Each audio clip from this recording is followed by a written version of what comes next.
ہوگی؟ وہ نماز اس کے چہرے پر مار دی جائے کہ لے جاؤ تمہاری نماز کی ضرورت نہیں۔ تو مولا یہ اتنی اہم باتیں تھی جو قرآن میں بیان کیوں نہیں کیا؟ فرمایا بیان اس لیے نہیں کیا کہ میں نے مختار کل جو مصطفیٰ کو بنا کر بھیجا ہے حکم بار بار میں نے دیا تاکہ اہمیت کا پتہ چلے۔ طریقہ اس لیے نہیں بتایا کہ مختار کل کی بارگاہ میں جاؤ تاکہ بتائے نماز پڑھ کے، اور ایسا نہیں ہوا۔ جب نماز قائم کرنے کا حکم آیا صحابہ کرام نے سنا کہ نماز قائم کرنے کا حکم آ گیا، بھاگتے ہوئے میرے آقا کی بارگاہ اس میں چلے گئے، بخاری سے نہیں کر پڑھیے جا عرض کرنے لگے آقا ہم کیسے نماز قائم کریں؟ چاہیے تھے نا کہ اگر میرے آقا کو اختیار نہ ہوتا، معاذ اللہ استغفر اللہ، اگر وہ مختار نہ ہوتے تو کہہ دیتے بھائی انتظار کرو ابھی قرآن اتر رہا ہے، ابھی وحی میں باری تعالیٰ نماز پڑھنے کا طریقہ بھی بھیج دیں گے۔ یہ جواب ہو سکتا تھا کیا نہیں؟ مگر چونکہ آقا مختار تھے، مالک تھے، حاکم تھے، اللہ نے آپ کو مختار کل بنا کر بھیجا تھا۔ سوال پر نے مایوس نہیں کیا، فرمایا اچھا نماز قائم کرنا چاہتے ہو، پریشانی کی ضرورت نہیں، وہیں کھڑے کھڑے حکم فرمایا، فرمایا صلو کما رأیتمونی اصلی۔ فرمایا میرے غلاموں پریشانی کیا ہے؟ بس میں جو ارے مجھے دیکھو جو کچھ کرتا میں تمہیں دکھائی دیتا ہوں، بس وہی کرتے چلے جاؤ تمہاری نمازیں ادا ہوتی۔ ارے یہ کہہ دینا کہ مجھے دیکھو جو کرتا نظر آتا ہوں، بس وہی کرتے چلے جاؤ تمہاری نمازیں ہو جائیں گی، یہ بغیر اختیار کے کوئی نہیں کہہ سکتا۔ جو مختار وہ ہمارے بزرگ درست فرما رہے ہیں، وہی اتنی بات کر سکتا ہے۔ آقا کے کلمات بڑے قابل غور ہیں، من کی تختیوں پر لکھنے والے، فرمایا صلو کما رأیتمونی اصلی۔ فرمایا میرے غلاموں تم نماز اس طرح پڑھو جس طرح تم مجھے نماز پڑھتے ہوئے دیکھتے۔ یہ کلمات بڑے قابل غور ہیں، اور اس کے اندر میں ایمان افروز عقیدے کی ایک بات کی طرف متوجہ کرنا چاہ رہا ہوں۔ یاد رکھیں میرے آقا نے یہ نہیں فرمایا کہ نماز پڑھو جیسے میں پڑھتا ہوں، یہ بات نہیں۔ اہل علم لوگ بیٹھے ہیں، اگر آقا نے یہ فرمانا ہوتا نا نماز پڑھو جیسے میں پڑھتا ہوں، صرف 3 کلمات ہیں۔ صلو اس کا معنی ہے تم نماز پڑھو، کما اصلی کما کا معنی ہے جیسے، اصلی میں پڑھتا ہوں، بات تو یہیں ختم ہو جاتی ہے۔ مگر میرے آقا نے یوں تو فرمایا نہیں، فرمایا صلو کما رأیتمونی اصلی۔ میرے صحابیوں نماز اس طرح پڑھو جس طرح تم مجھے نماز پڑھتے ہوئے دیکھتے۔ آقا یہ اتنی لمبی بات کیوں کر دی؟ سیدھا فرما دے نماز پڑھو جیسے میں پڑھتا ہوں، مسئلہ حل ہو جاتا۔ فرمایا نہیں، اگر یہ فرما دیتا کہ نماز پڑھو جیسے میں پڑھتا تو فرمایا کائنات کے اندر کسی فرد بشر کی مجال ہی نہیں تھی کوئی مصطفیٰ جیسی نماز پڑھتا۔ فرمایا کس کی مجال؟ جو مصطفیٰ جیسی نماز پڑھتے۔ فرمایا مجھ جیسی نماز تو پڑھ کوئی نہیں سکتا، وہ حکم نہیں دے رہا جس پر عمل کرنا ممکن نہیں ہے۔ فرمایا مجھ جیسی نماز نہیں پڑھی جائے گی تو مصطفیٰ کو نماز پڑھتے ہوئے دیکھو، بس جو کرتا دکھائی دیتا ہوں، میری اداؤں کو اپناتے چلے جاؤ تمہاری نمازیں ادا ہوتی جائیں۔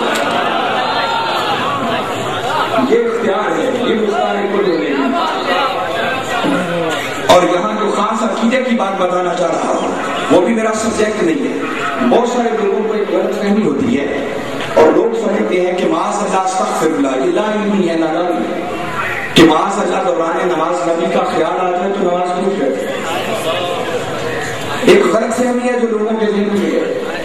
اللہ کی عزت کی قسم کھا کے بتا رہا ہوں، جس دن میں نے یہ آقا کی حدیث مبارکہ پڑھی اور اس پر تھوڑا تأمل کیا، غور کیا، تو میرے ایمان نے اور میرے وجدان نے اور میرے ذوق نے تو اس بات کی تائید کی، میری بستی میں مجھ سے زیادہ غریب ہے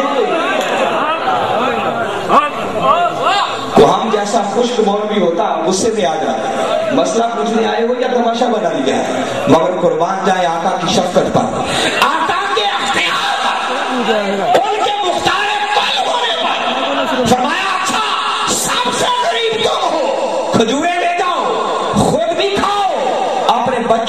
کھلاؤ تمہارے روزے کا کفارہ ادا ہوگا۔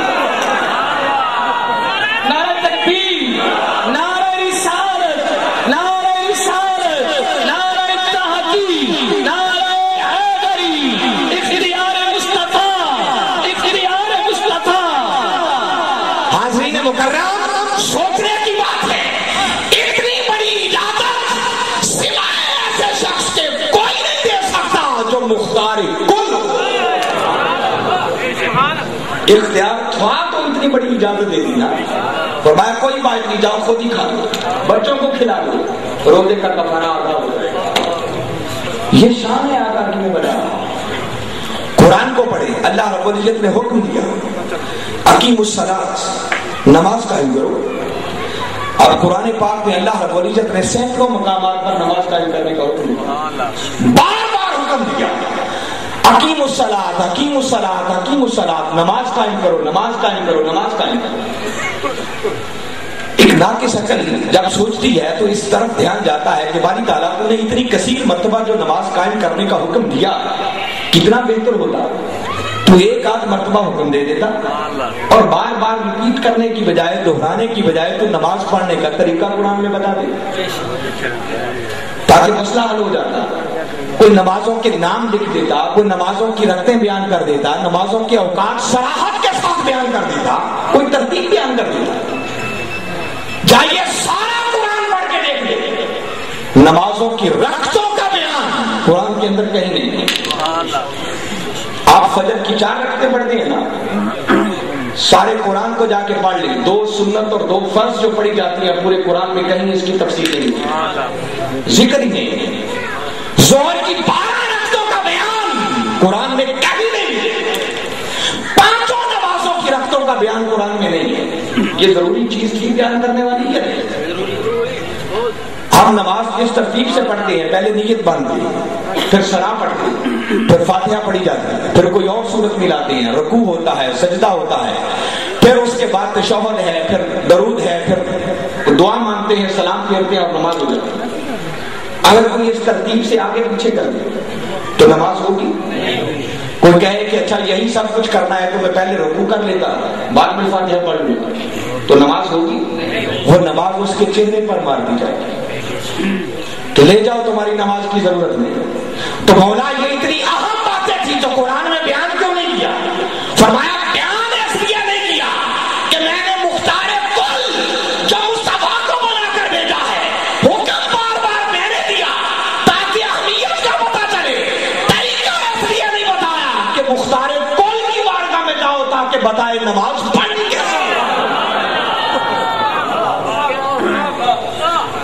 اور ایسا نہیں ہوا، جب نماز قائم کرنے کا حکم آیا صحابہ کرام نے سنا کہ نماز قائم کرنے کا حکم آ گیا، بھاگتے ہوئے میرے آقا کی بارگاہ اقدس میں چلے گئے، بخاری شریف ہے پڑھیے جا کے، عرض کرنے لگے آقا ہم کیسے نماز قائم کریں؟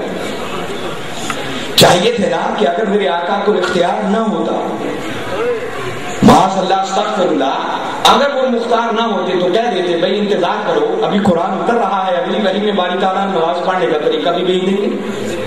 یہ جواب ہو سکتا تھا یا نہیں؟ مگر چونکہ آقا مختار تھے، مالک تھے، حاکم تھے، اللہ نے آپ کو مختار کل بنا کر بھیجا تھا، سوال پر انہیں مایوس نہیں کیا، فرمایا اچھا نماز قائم کرنا چاہتے ہو، پریشانی کی ضرورت نہیں، وہیں کھڑے کھڑے حکم فرمایا، فرمایا صلو کما رأیتمونی اصلی، فرمایا میرے غلاموں پریشانی کیا ہے؟ بس میں جو ہوں، ارے مجھے دیکھو جو کچھ کرتا میں تمہیں دکھائی دیتا ہوں، بس وہی کرتے چلے جاؤ تمہاری نمازیں ادا ہوں۔ ارے یہ کہہ دینا کہ مجھے دیکھو جو کرتا نظر آتا ہوں، بس وہی کرتے چلے جاؤ تمہاری نمازیں ہو جائیں گی، یہ بغیر اختیار کے کوئی نہیں کہہ سکتا۔ جو مختار ہو، ہمارے بزرگ درست فرما رہے ہیں، وہی اتنی بات کر سکتا ہے۔ آقا کے کلمات بڑے قابل غور ہیں، من کی تختیوں پر لکھنے والے۔ 2 مردوں کو کوئی معاملہ کرو تو گواہ بنا دیا،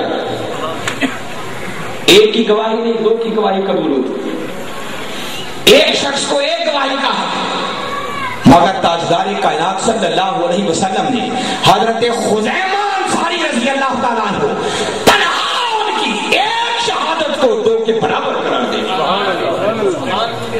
یہ اختیار تھا تو ایک ہی شہادت کو دو کے برابر کر دیا. جس کی بیک گراؤنڈ, جس کی تفصیل کچھ یوں تھی کہ میرے آقا نے ایک شخص سے اونٹ خریدا, سودا ہو گیا. میرے آقا فرمانے لگے کہ میرے پیچھے پیچھے آ جاؤ, میں آپ کو گھر جا کر اس کی ادائیگی کرتا ہوں, پیسے دیتا ہوں. اب میرے آقا آگے آگے جا رہے تھے, رفتار تیز تھی, وہ آہستہ آہستہ جانور کو لے کے آ رہا تھا, پیچھے رہ گیا.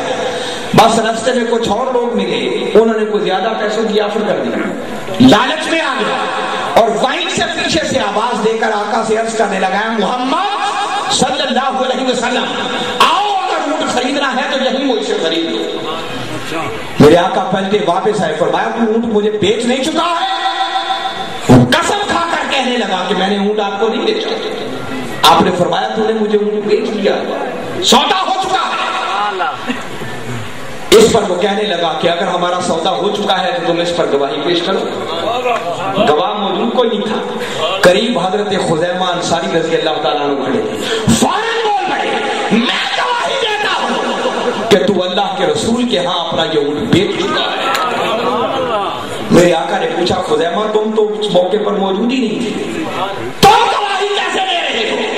عرض کرنے لگے کہ آقا اگر دل دیکھے آپ کی زبان سے سن کر خدا کو مان چکا ہوں, جنت دوزخ پر ایمان لا چکا ہوں, ایمان قبول کر چکا ہوں, تو اس سے زیادہ حقدار اس بات کے ہیں کہ آپ کی اس بات پر بھی شہادت دے. کیا آپ فرما رہے ہیں تو سچ فرما رہے ہیں. آقا سن کر خوش ہوئے اور میرے آقا نے اعلان کر دیا کہ تنہا خزیمہ کی شہادت دو فردوں کے برابر. یہ مختار تھا کہ ان کو یہ اختیار دے نا. حاضرین مکرم, یہ نادانی کی باتیں ہیں. بسا اوقات قرآن پاک کی ایسی آیا جو آقا نے مقام ابدیت پر فائز ہو کر بیان کیا, خود نہیں کل کیا کر باری تعالیٰ نے اپنے محبوب کی زبان اقدس سے ایسے اعلان کروایا کہ پیارے فرما دو میں اپنے نفع نقصان کا مالک نہیں جانتا میرے ساتھ کیا ہوگا, تمہارے ساتھ کیا ہوگا. لوگ سمجھتے ہیں قرآن میں ایسی باتیں آ گئی, کیسے اختیار کی بات کر رہے ہو؟ ارے آقا اپنی زبان سے ایسی باتیں کریں, یہ آقا کی عاجزی ہے, انکساری ہے, آقا کی شان ابدیت ہے, مقام ابدیت ہے. آپ اپنے ہر کمال کی اپنی ذات سے نفی کرتے چلے جاتے ہیں, مگر شان دیکھنی ہو تم تو نفع نقصان کے مالک ہونے کی بات کر رہے ہو. اللہ رب العزت نے ساری کائنات کی کنجیاں مصطفیٰ کو عطا کر رہے. بخاری شریف کو پڑھے, میرے آقا نے فرمایا نہیں یرد اللہ بہ خیرا یفقہہ فی الدین انما انا قاسم واللہ یؤتی. اس ایک حدیث مبارکہ پر اگر اکتفا کر لیں تو سمجھ آ جاتی ہے کہ آقا کو کہاں کہاں تک اختیار ہے. اتنے کلمات تو سنتے رہتے, میں نے پوری حدیث مبارکہ آپ کے سامنے پڑھی. آقا فرما رہے ہیں انما انا قاسم واللہ یؤتی, فرمایا وہ اللہ مجھے عطا کرتا ہے اور ساری کائنات کو بٹتا کرے مصطفیٰ سے. فرمایا تقسیم کرنے والا فقط میں ہی ہوں. آقا کیا کیا باتیں اس کو کوئی بیان نہیں کیا, کیا کیا دینے کا اختیار ہے, کوئی تفصیل نہیں ہے, جس کا معنی ہے کہ آقا کی بارگاہ میں آ کر جو کچھ مانگا جائے مصطفیٰ وہ سب کچھ ہی دینے کا اختیار ہے. یہ وجہ تھی کسی نے آ کر دنیا مانگی, میرے آقا نے دنیا عطا کر دی. کسی نے حافظہ مانگا, میرے آقا نے حافظہ عطا کر دیا. کسی نے آخرت مانگی, میرے آقا نے اسے آخرت عطا کر دی. جو کچھ مانگتا میرے آقا اسے وہی کچھ عطا کرتے چلے جاتے. یہی وجہ تھی کہ اعلیٰ حضرت بھی بے ساختہ بول اٹھے تھے کہ ایک لفظ نہیں ہے کہ تیرے لب پہ نہیں ہے. آپ نے نو میں نفی میں کبھی کسی کو جواب دیا؟ واہ کیا تو کرم ہے, شاید کہا تیرا نہیں سنتا ہی نہیں مانگنے والا تیرا. نہ میرے آقا نے کبھی کسی کو جواب ہی نہیں دیا تھا کہ سارے خزانوں کا مالک اور تقسیم کرنے والا جو اللہ نے مصطفیٰ کو بنا دیا تھا. ایک شخص آیا, آقا کی عطا بتا رہا, اختیار بتا رہا, اس نے دنیا مانگی. دو پہاڑوں کے درمیان جتنی بکریاں تھیں, عرض کی کہ آقا یہ مجھے آتا ہے. میرے آقا نے سارا بکریوں کا ریکارڈ اسے عطا کر دیا. پلٹ کے گیا, قبیلے میں جا کر نعرہ بلند کیا کہ لوگوں, محمد صلی اللہ علیہ وسلم اللہ کے سچے رسول ہیں, ایمان لے آؤ. لوگ پوچھنے لگے کون سی دلیل ہاتھ میں آ گئی؟ جواب دیتا ہے کہ اتنے بڑے سخی عطا کرنے والے کہ سائل سوال کرے اتنا عطا کر دیتے ہیں کہ پلٹ کے دیکھتے ہی نہیں پیچھے کچھ بچا بھی ہے یا نہیں بچا. میں یہ کام سوائے اللہ کے سچے نبی کے اور کوئی نہیں کر سکتا. اور میں اختیار بتا رہا ہوں کہ کہاں کا کہ یہ تو دنیا کی بات ہے. حضرت ربیعہ بن کعب رضی اللہ تعالیٰ صحابی رسول ہیں, خوش نصیب تھے جو آقا کے جوڑے بچھاتے, جوڑے اٹھاتے, مصلے بچھاتے, پانی کے لوٹے بھر بھر کے دیتے. میرے آقا ایک دن خوش ہو گئے اور خوش ہو کے فرمانے لگے, سال ربیعہ جو مانگنا ہے مانگ. ارے اتنا بڑا دعویٰ وہی کر سکتا ہے جس کو اپنے اختیارات پر بھروسہ کہ جو مانگے گا وہی دے سکتا. اگر کوئی مانگے اور کہہ سکے کہ دے نہیں سکتا تو اتنا بڑا دعویٰ کیوں کیا تھا؟ مطلق حکم ہے, ساری ربیعہ جو مانگنا ہے, نہ جانے وہ دنیا مانگ لے یا آخرت مانگ لے, مگر قربان جائے اس ربیعہ کے مانگنے میں. ہم جیسا ہوتا کہ دنیا کی مال و دولت کو خدا نہیں مانگ لیتا, عہدہ اور منصب مانگ لیتا. قربان جائے ربیعہ تیرے مانگنے پر, کیا حسن طلب ہے. اگر کہتے ہیں اسالو کا مرافقہ کا فی الجنہ, آقا کچھ نہیں چاہیے, بس جو جوڑے اٹھانے کی نوکری یہاں دے رکھی ہے یہی جنت میں.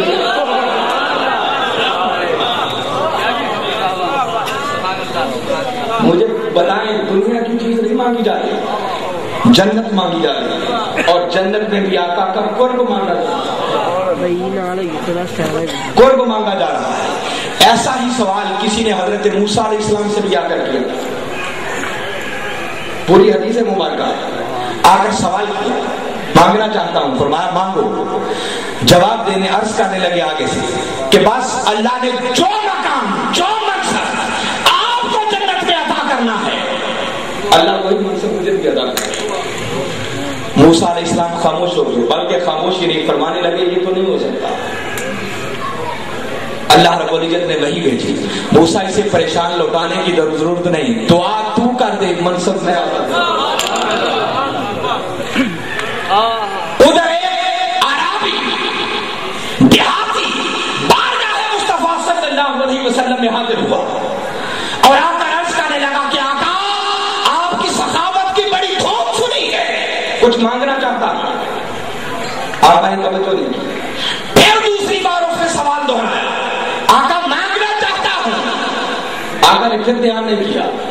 تیسری بار پھر جب اس نے اپنا سوال دہرایا, میرے آقا نے اذن دیا, مانگو کیا مانگتے. عرض کرنے لگا آقا مجھے اپنا فلاں اونٹ دے. میرے آقا نے صحابہ کو حکم دیا اسے دے دیا جائے, اور دینے کے بعد فرمانے لگے اس نے تو موسیٰ کی امتی جتنا بھی نہیں مانگا. میں بتا رہا ہوں کہ اختیارات کیا ہے. ربیعہ بن کعب عرض کر رہے آقا بس جو صحبت, جو سنگت, جو نوکری جوڑے اٹھانے کی یہاں عطا کر رکھی ہے, یہی نوکری جنت میں بھی عطا کر. میرے آقا یہ سن کر یہ نہیں فرمایا کہ نہیں دے سکتا, پوچھا آبا غیر ذالک, اس کے علاوہ بھی کچھ چاہیے,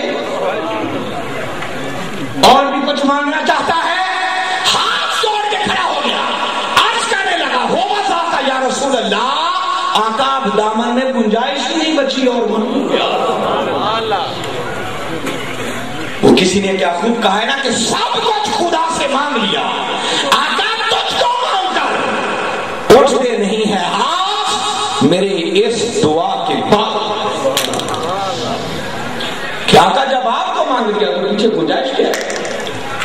تو حاضرین مکرم میں عرض یہ کر رہا کہ اللہ رب العزت نے اپنے فضل عظیم سے, اپنی عطا سے اپنے محبوب کو حاکم بنا کر بھیجا ہے، والی بنا کر بھیجا ہے، مختار بنا کر بھیجا ہے، ساری کائنات کا مالک بنا کر بھیجا ہے۔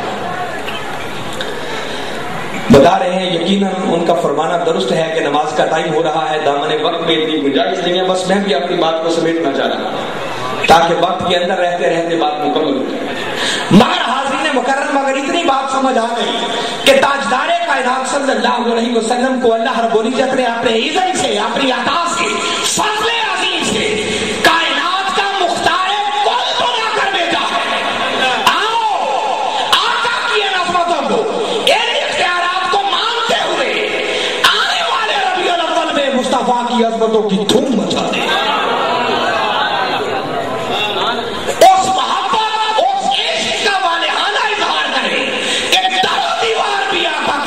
سے گونج ہوئے۔ میرے آقا نے فرمایا ادبوا اولادکم علی ثلاثۃ خصال، فرمایا لوگوں اپنی اولادوں کو 3 چیزوں کا سبق دیا۔ پہلے نمبر پر فرمایا حب نبیکم،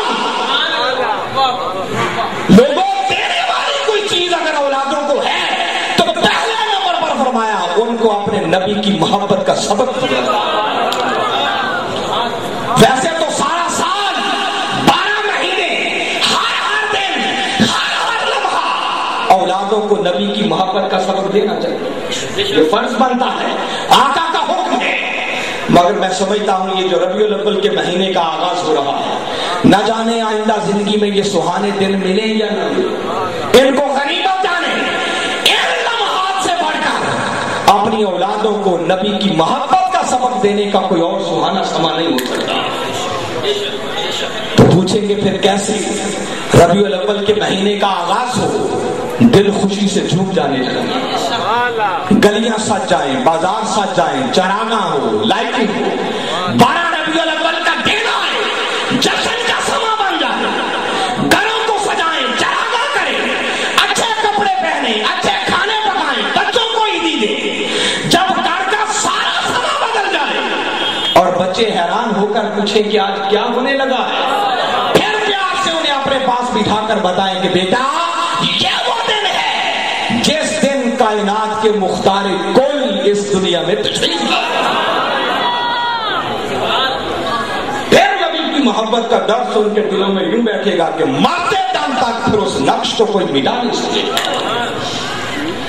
اور پھر اگلی بات سن لیں کہ محبت صرف یہی نہیں ہے کہ آقا کی عظمتوں کو، اختیارات کو جان کر بس سال کے بعد میلاد کا ایک جلسہ کر لیا کریں، ان کی عظمت کے ترانے کر لیے، لائٹنگ کر لی، چراغاں کر لیا، اسی پر اکتفا کر کے بیٹھ جائیں، یہ میلاد کا حق ادا کرنے والی بات نہیں۔ پھر اپنی اس محبت اور اس عشق کو آقا کی وفاداری تک لے کے جاؤ، جو آقا کی وفاداری تک لے جائے۔ اگر وفادار نہ بن سکے تو محبت کے انداموں کو رد کر دیا جائے گا، اور جو وفادار ہو جائے پھر میرے آقا کی عطائیں وہ ہوتی ہیں جو انسان چشم تصور میں بھی نہیں لا سکتا۔ میں جسٹ ایک جھلک آپ کو کروانا چاہ رہا ہوں کہ وفا کیا، وفا سیکھنی ہو تو کبھی سیدنا ابوبکر صدیق رضی اللہ تعالیٰ عنہ سے سیکھیں۔ وفا کسے کہتے ہیں؟ ویسے تو ان کی زندگی از اول تا آخر ایک وفا کا نقشہ ہے، مگر میں جس ایک بات آپ کے سامنے رکھنا چاہ رہا ہوں تاکہ کچھ سبق ہمیں اس سے ملے، اور چونکہ شان صحابہ ہے تو آخری بات آٹومیٹکلی یہ آگے ان کی عظمت کی بات بھی ہو جائے گی۔ شب ہجرت، قربان جائیں ابو بکر تیرے مقدر پر، میرے آقا نے جب علی کو اپنے بستر پر لٹا دیا، امانتوں کا عامی بنا دیا، تو سیدھا ابو بکر کے دروازے پر پہنچا، اور قربان جائیں اس ابو بکر کی وفاداری۔ میرے آقا جیسے قریب پہنچے، گھر کے اندر کسی کی چہل قدمی کی آواز سنی کہ کوئی گھر میں چہل قدمی کر رہا ہے، قدموں کی آواز آ رہی۔ میرے آقا نے دستک دی، ابو بکر نے دوڑ کے دروازہ کھولا، پوچھا ابو بکر رات بیت چکی ہے، تم سوئے نہیں تھے؟ عرض کرنے لگے آقا بس ایک دن زبان اقدس سے سنا تھا کہ ایک رات آنے والی ہے، مکہ چھوڑ کر مدینہ جاؤں گا، مگر جانے سے پہلے ایک جانثار ساتھی کو ساتھ لے کے جاؤں گا۔ بس آقا جس دن سے سنا ابو بکر نے راتوں کو سونا چھوڑ دیا۔ نعرہ تکبیر، نعرہ رسالت، مصطفیٰ کا ہم سفر، مصطفیٰ کا ہم سفر۔ آقا کی ابرو کا اشارہ ہوا، ابو بکر بغیر کسی تعامل کے آقا کے ساتھ چل گئے، اور اس رات میرے آقا کے ساتھ سفر پر نکلنا کوئی موت کو دعوت دینے سے کم نہیں تھا، مگر قربان جائیں ابو بکر تیری وفاداری پر۔ کبھی مورخین کو پڑھیں، تاریخ کو پڑھیں، کہتے ہیں کہ ابو بکر کے جانے کا انداز کچھ ایسا تھا کہ جب غار ثور کی طرف جا رہے تھے تو ابو بکر دوڑ کے کبھی آگے ہو جاتے ہیں، کبھی پیچھے ہو جاتے ہیں، کبھی دائیں ہو جاتے ہیں، کبھی بائیں ہو جاتے ہیں، دیوانہ طواف کرتے ہوئے میرے آقا کو لے کے آگے بڑھ رہے ہیں۔ میرے آقا نے پوچھا ابو بکر کبھی ایسا نہیں کیا، آج آرام سے کیوں نہیں چل رہے؟ عرض کرتے ہیں آقا جب گمان ادھر جاتا ہے نا کہ کہیں دشمن آگے سے نہ آ جائے، ابو بکر دوڑ کے آگے ہو جاتا ہے، پیچھے کا خیال آتا ہے ابو بکر پیچھے ہو جاتا ہے، دائیں بائیں کا خیال آتا ہے دائیں بائیں ہو جاتا ہو، تاکہ جان جائے تو ابو بکر کی جائے، میرے مصطفیٰ کو کوئی تکلیف نہ۔ غار ثور آ گئی، یہاں قرآن نے کہا تھا ثانی اثنین، وہ دو میں سے دوسرا تھا۔ دوسرا کسے کہا؟ یہاں مفسرین کو پڑھے، قرآن کی اس آیت کے سیاق و سباق کو پڑھے، یہاں دوسرا ابو بکر کو نہیں، دوسرا محمد مصطفیٰ کو کہا جا رہا ہے۔ ابو بکر کی شان کا تذکرہ کیا جا رہا ہے۔ اگر ثانی میرے آقا ہے تو یقیناً اول ابو بکر صدیق ہے۔ مقام میں اول آقا ہی، شان میں اول آقا ہی ہے۔ ابو بکر کو تو جو کچھ ملا مصطفیٰ کے قدموں میں سب کچھ ملا۔ تو مولا پھر ابو بکر اول کیسے ہو گئے؟ محبوب ثانی کیسے ہو گیا؟ فرمایا تم نے غار ثور میں داخلے کا منظر نہیں دیکھا؟ جب غار میں تھے جانے کا منظر دیکھا کہ ابو بکر کی وفاداری تھی، آج کی آقا پہلے آپ نہیں جائیں گے، غار میں پہلا قدم ابو بکر، تاکہ اندر بھی اگر کوئی جان لیوا چیز ہو تو جان جائے تو ابو بکر کی جائے، میرے مصطفیٰ کو کوئی تکلیف نہ۔ حاضرین مکرم، بس میں اپنی پیک پر گفتگو کو لے آج آپ کو میسج دینا چاہ رہا ہوں، جہاں آپ کو لانا مقصود تھا۔ غار ثور آ گئی، 3 دن اور 3 راتیں غار ثور میں گزری۔ قربان جائیں ابو بکر تیرے مقدر پر، غار ثور کی خلوت، ابو بکر کی گود اور میرے آقا کا سر علی۔ بہت ساری تفصیلات کو چھوڑ رہا ہوں، بس ایک بات جس پر میرے قائد نے روشنی ڈالی اس طرف آپ کو لانا چاہتا ہوں۔ کبھی آپ نے سوچا کہ میرے آقا جو ہجرت کی رات ابو بکر کو لے کر غار ثور میں چلے، 3 دن اور 3 راتیں وہاں گزاری، تو کبھی سوچا غار ثور میں گئے کیوں تھے؟ جانے کی وجہ کیا تھی؟ سبب کیا تھا؟ ارے بہت سارے لوگوں کو غلط فہمی ہے، لوگ سمجھتے ہیں کہ شاید غار میں اس لیے گئے تھے تاکہ کافروں سے چھپ جائیں، یہ مغالطہ ہے۔ ارے وہ نبی ہی کیا جو کافروں سے چھپ کر گئے؟ نبی کو چھپنے کی ضرورت، اور پھر کس نبی کے بارے میں یہ گمان کیا جاتا ہے؟ اسی ہجرت کے رات کے 2 واقعات پر ذرا نظر دوڑا لیں۔ جب آقا گھر سے نکلے تھے تو کافر ننگی تلواریں لے کے کھڑے تھے، میرے آقا نے کیا کیا؟ ایک مٹھی پر مٹی پھینکی، ان کو اندھا کر کے درمیان سے گزر گئے، اور کوئی آپ کو تک بھی کر۔ اور اسی ہجرت کے سفر کے دوران سراقہ نامی شخص تلاش کرتے کرتے میرے آقا کے پیچھے پہنچ گیا تھا۔ ابو بکر نے دیکھا، عرض کی آقا سراقہ تو سر پہ آ گیا۔ میرے آقا نے پلٹ کے دیکھا، سراقہ قریب ہے، پوچھا سراقہ کس نیت سے آئے؟ جواب دیتا ہے معاذ اللہ آپ کو پکڑنے کے لیے آیا۔ کافروں نے بہت بڑے انعام کا اعلان کر دیا تھا، 100 سرخ اونٹ، سونے چاندی کے ڈھیر اور پتہ نہیں کیا کیا کچھ عطا کر دیا جائے۔ کہتا ہے غریب آدمی، میری تو نسلیں سمجھ جائیں گے۔ بس اتنی بات جو سنی، میرے آقا نے ایک توجہ کی اور سراقہ کو گھوڑے سمیت پتھریلی چٹانوں میں دھنسا دیا۔